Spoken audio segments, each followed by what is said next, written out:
Hey everybody, welcome back to the Breaking Bad Insider Podcast. I'm Kelly Dixon. I'm one of the editors on AMC's Breaking Bad, and we're here to talk about episode number 406.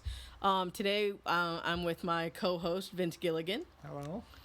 Our co-executive producer, Melissa Bernstein. Hello. And special guest, Jonathan Banks, who plays Mike on our show. Hey, Vince, I want to talk to you a little bit about kind of the story, where we're at. Right now we're in the midst of sort of a war between Gus and the Mexican cartel. They've kind of made their presence known by trying to rob the first refrigerator truck. Yeah, right. Now you have them robbing a second truck, yes. and they have a new tack going at this one. So what was that like in the writer's room, deciding to actually repeat and really, so the cartel is basically just robbing the truck, killing all the people to send a message? Well, it was I wish Jenny Hutchison was here today, who wrote this episode, did a wonderful job. She used to be my assistant 12 years ago on the X-Files.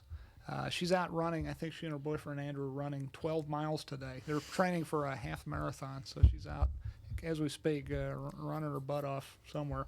But she came up with some just a wonderful script for this episode, and as usual, coming up with the plot for any particular episode. It's the seven of us writers. But to actually decide that you were going to repeat.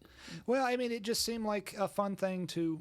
We try very hard in the show never to repeat ourselves in a sense, and yet, perhaps it's not repeating oneself to repeat oneself. No, but this was effective. We like the idea of starting off an episode that looked like, it's almost so that the audience would say, wait a minute, oh crap, they're showing these out of order. We've already seen this one. Yeah. Oh wait, this is a different one. Who are these two different guys? This isn't Mike anymore in the back of this refrigerator truck. It's these two guys we never met.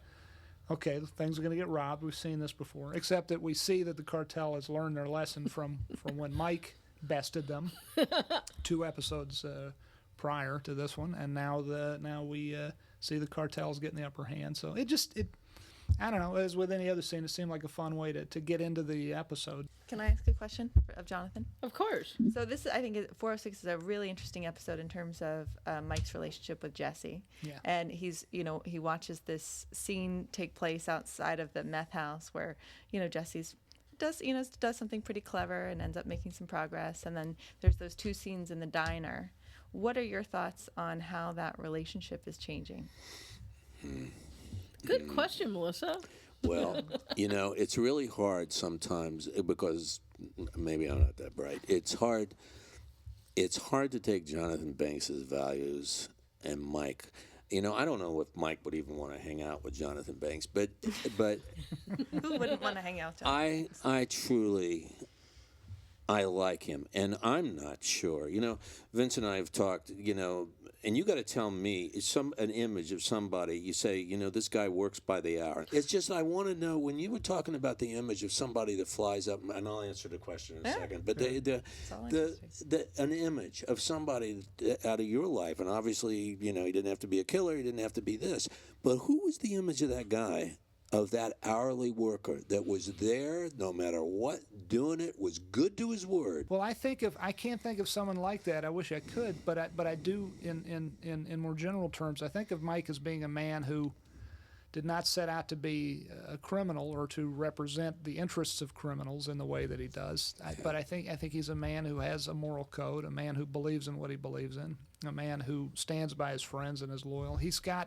Mike is an interesting character to me because he's got so many fine qualities, and yet without his blood pressure even raising that much, he can kill someone. Yeah. He can do those kind of things. Yeah. So fascinating guy, and And whatever design that you take, or the writers take, on whatever his background, or if that ever even comes up, I still, when I do my stuff and I think about where it is and where he was from, what happened, where did he get to this? Because there's something, to me, there's something really tragic about him. Yeah. And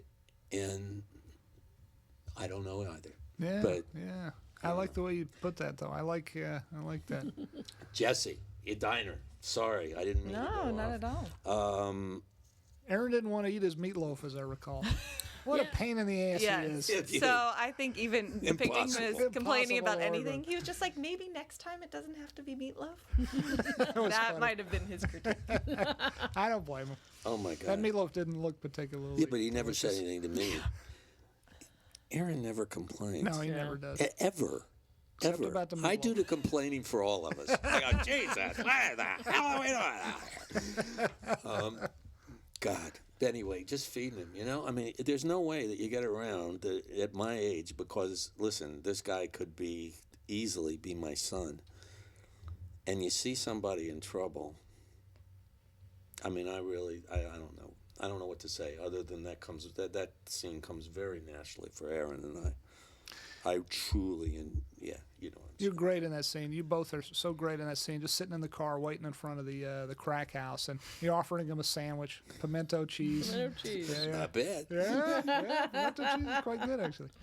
And then the going out and digging in the yard. I'm Digging sure with some Tucker folks in are the wondering, you know, what's the story there? Why don't you for- talk about the shovel cam that Mike Slovis wanted to? Mike Slovis, who's got a wonderful eye as a director and also a wonderful director of actors. He's the whole package there. He's the whole deal. He had the thought of putting a small digital SLR, mounting it to the end of the shovel, so that one short but very fun shot of from sort of the shovel's point of view over Aaron's shoulder as he swings it over his shoulder, swings it around, and starts to dig with it is quite a fun shot. Done with a little, I think in this case, like a Canon 7D that cuts in with our 35 millimeter motion picture film very nicely.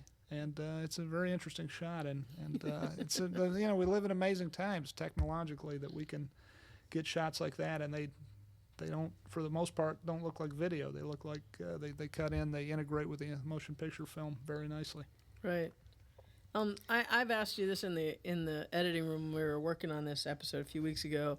I asked you about how you guys came up with the idea for digging and thinking that would, entice a meth addict out and understand and have him innately understand what was going on. Well, meth heads, there's a term called tweaking. Meth heads are known to tweak when you are deep into the throes of the meth and you are obsessing, and it may be taking a television set apart.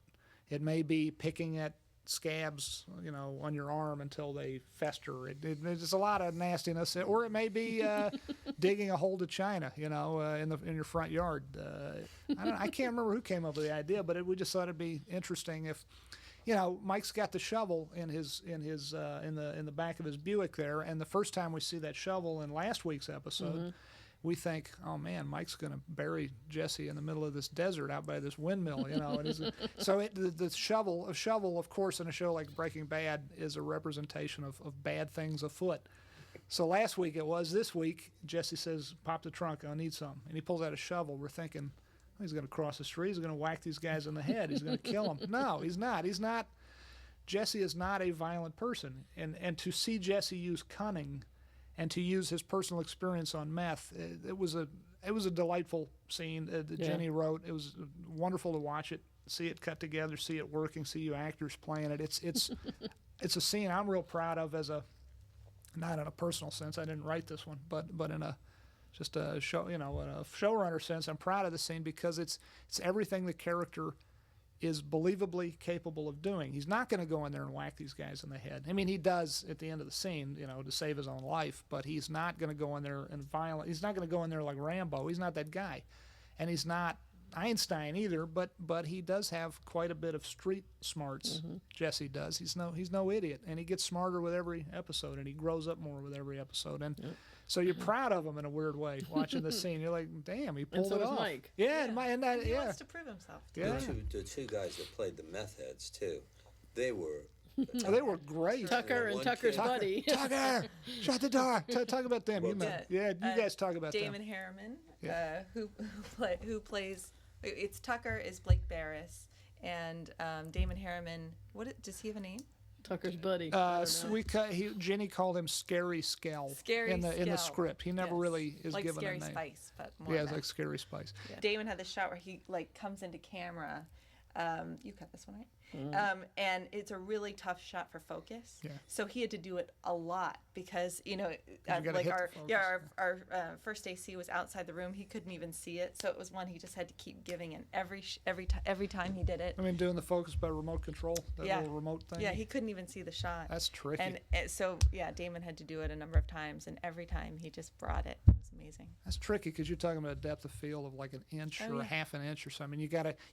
If you some of these shots like that one I'm remembering back on, you got to get the eyes in focus. If the eyes are in focus, the rest of the face can be out, and you still get the sense of the shot being properly focused. But when you're talking like a depth of field so shallow that the eyes can be in focus and the tip of the nose is out of focus, you're like, Which man, shot you are you gotta. guys- That's tricky. which When, shot are when you he talking comes about? in, he says, "I don't have enough Oh, for you," okay, and then he's saying, "Why do you don't put thoughts in my head?" Right, and all you don't that put stuff. okay. You Got don't it. put thoughts in my head. That was great. Man.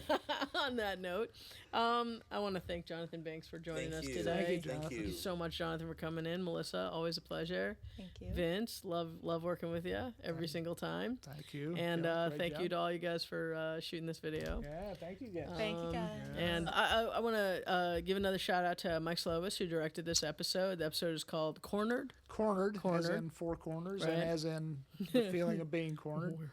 And Jenny Hutchinson, who wrote it, came up with Yes, that title. Great Absolutely. Jenny Hutchison, Mike Slovis. So, everybody, thank you very much for listening. And everybody, go break bad.